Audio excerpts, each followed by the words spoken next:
everyone, and welcome to my first top 5 on this channel. Today, I will be counting down my top 5 favorite fire-type Pokemon, as the fire-type is one of my favorite types. Before I start the countdown, I just want to make it clear that this is my own opinion, and if there's a fire-type Pokemon you like that isn't on the list, be sure to leave your opinions in the comment section below. With that all said and done, let's get started. Although not my favorite regional bird, Talonflame makes this list for a number of reasons. One of those reasons is its design. Talonflame in general is just one cool looking bird, and although I'm well aware that this is an unpopular opinion, I actually really like Talonflame shiny, as I think that the slight change from an orange back to a redder one really goes well with its now tan stomach. Talonflame is also a really viable competitive Pokemon that can be used as an early game revenge killer or wall breaker. You can even use it as a Swords Dance sweeper thanks to its high speed and access to moves such as Brave Bird and Flare Blitz, although you'll have to watch out for its 4 times weakness to Stealth Rocks.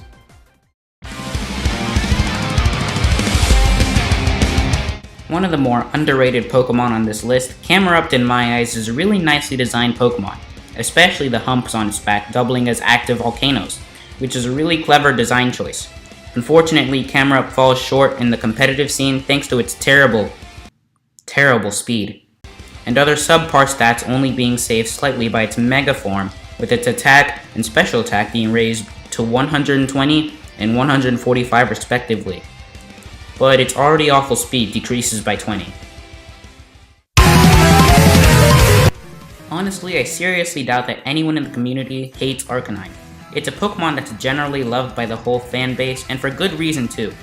It's got a great design, is viable in both VGC and Smogon competitive formats, and has been a part of the franchise since Generation 1, bringing up nostalgia for lots of people. Not to mention it was a part of your rival's team, unless of course you chose Bulbasaur. Overall, Arcanine is just generally a solid Pokemon.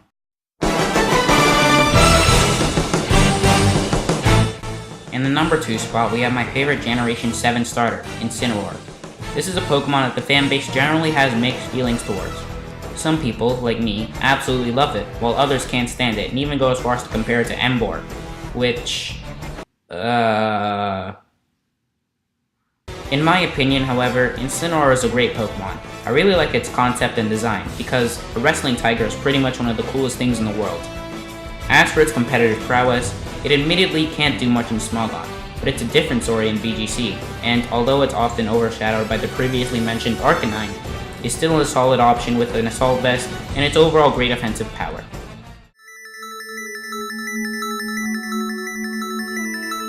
Infernape has pretty much always been, and probably always will be, not just my favorite Fire-type Pokemon, but my favorite Pokemon overall, since Pokemon Platinum was my first Pokemon game, and Infernape was my first Pokemon, so basically nostalgia reasons. Other than that, its origin is one of the more interesting ones throughout the franchise, with it being based on Sun Wukong, a character from the Chinese folktale Journey to the West, and the inspiration for Son Goku, a popular character from the Dragon Ball franchise. You can see elements of this in its design. Infernape is also very competitively viable thanks to its offensive capability, and both physical and special capabilities with moves such as Swords Dance and Nasty Claw. Thank you guys so much for watching, and if you enjoyed the video, please be sure to leave a like and subscribe for more. As usual, I hope you guys enjoyed, and we'll see you in the next one.